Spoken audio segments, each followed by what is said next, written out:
할렐루야. 선하신 주님의 은혜와 평강이 사랑하는 이그스피드 온 가족들과 함께 하시기를 소원합니다. 2025년 3월 18일 화요일 아침입니다. 오늘 우리가 함께 나눌 하나님의 말씀은 누가복음 12장 35절에서 48절까지의 말씀입니다. 허리에 띠를 띠고 등불을 켜고 서 있으라. 너희는 마치 그 주인이 혼인집에서 돌아와 문을 두드리면 곧 열어주려고 기다리는 사람과 같이 되라. 주인이 와서 깨어있는 것을 보면 그 종들은 복이 있으리로다.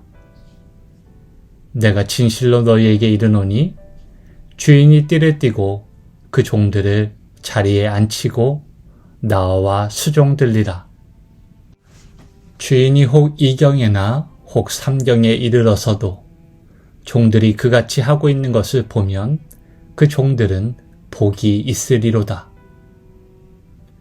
너희도 아는 바니 집 주인이 만일 도둑이 어느 때에 이를 줄 알았더라면 그 집을 뚫지 못하게 하였으리리라. 그러므로 너희도 준비하고 있으라. 생각하지 않은 때에 인자가 오리라 하시니라. 베드로가 여짜오되 주께서 이 비유를 우리에게 하심이니이까 모든 사람에게 하심이니이까. 주께서 이르시되 지혜 있고 진실한 청지기가 되어 주인에게 그 집 종들을 맡아 때를 따라 양식을 나누어 줄 자가 누구냐. 주인이 이를 때에 그 종이 그렇게 하는 것을 보면 그 종은 복이 있으리로다. 내가 참으로 너희에게 이르노니 주인이 그 모든 소유를 그에게 맡기리라.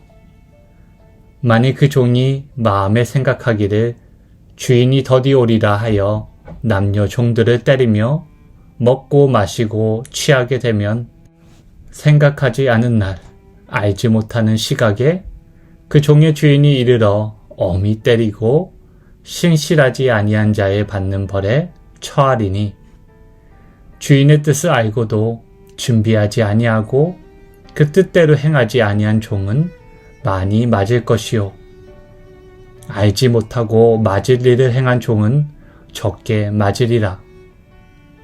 무릇 많이 받는 자에게는 많이 요구할 것이요 많이 맡은 자에게는 많이 달라 할 것이니라. 아멘. 종종 거리를 지날 때면 전봇대 같은 기둥에 예수님이 곧 오십니다 라는 문구가 적힌 포스터를 볼 때가 있습니다. 얼마 전 예수님의 오심이 임박했다는 문구가 적힌 포스터를 보고 온 큰아들이 예수님이 언제 오시는지 궁금해하며 말을 걸어왔습니다.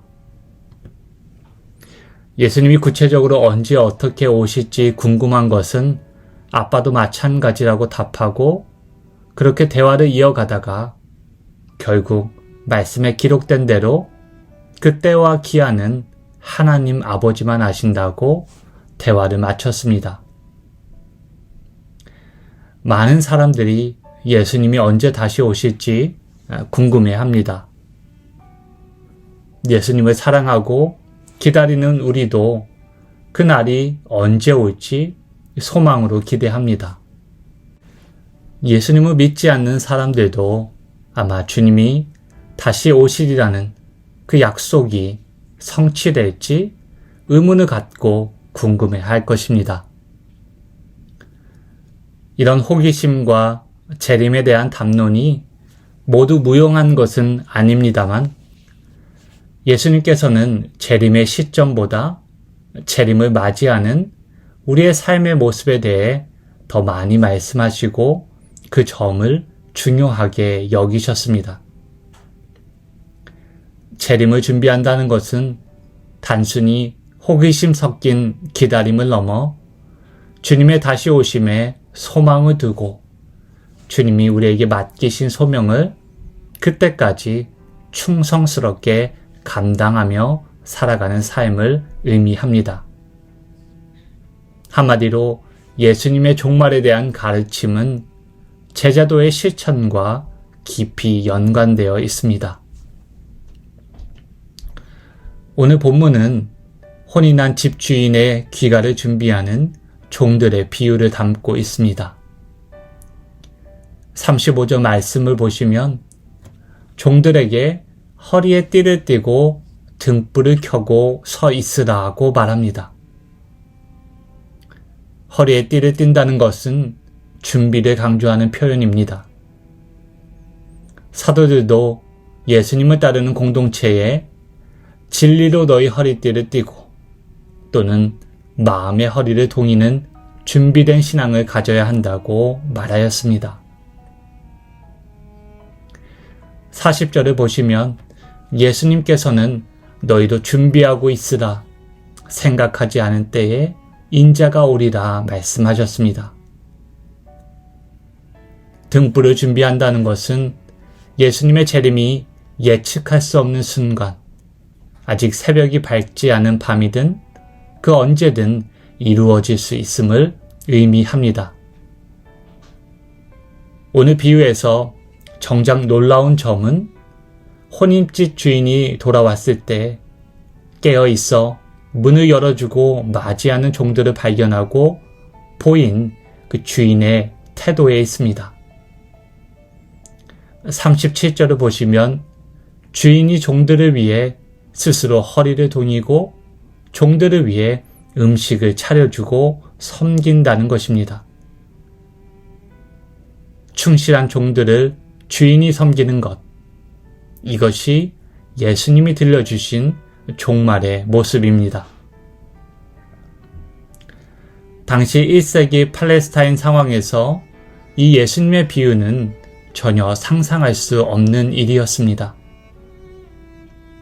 그러한 맥락에서 예수님은 실제로 종과 주인이 바뀌는 종말론적 실제를 제자들에게 보여주셨습니다.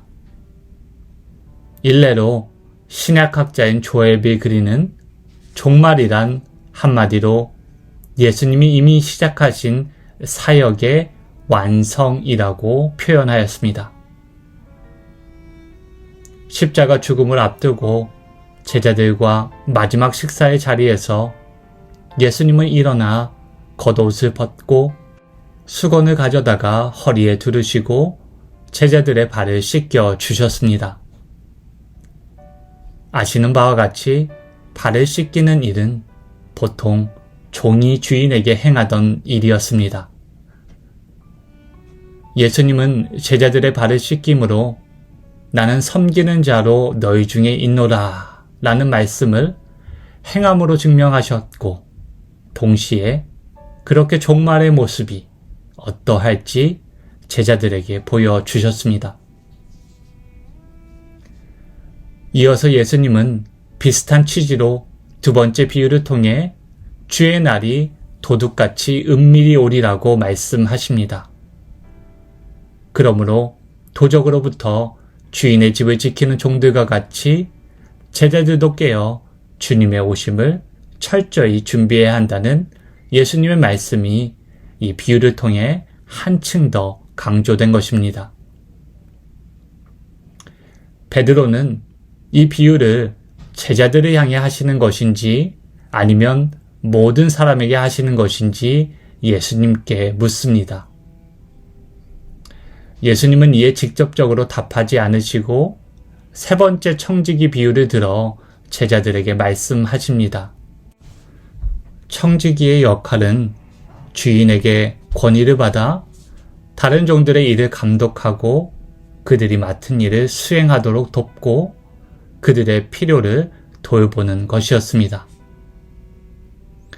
선한 청지기는 주인이 부재할 때도 그 일을 지혜롭게 신실하게 감당하는 사람이었습니다. 반대로 나쁜 청지기는 주인이 부재할 때 그 마음에 주인이 더디 오리라 하며 무디고 방탕한 삶을 살아가는 사람들이었습니다.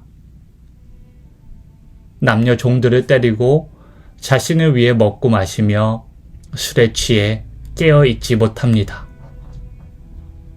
주인이 오실 때 그때 선한 청지기는 영광을, 나쁜 청지기는 심판을 받게 될 것입니다.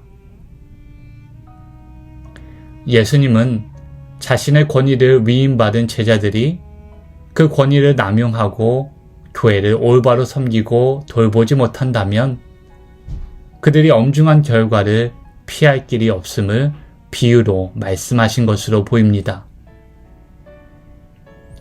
하지만 이 예수님의 가르침은 분명 예수님의 12 제자들 뿐만 아니라 종말의 때를 살아가는 우리에게도 동일하게 적용됩니다.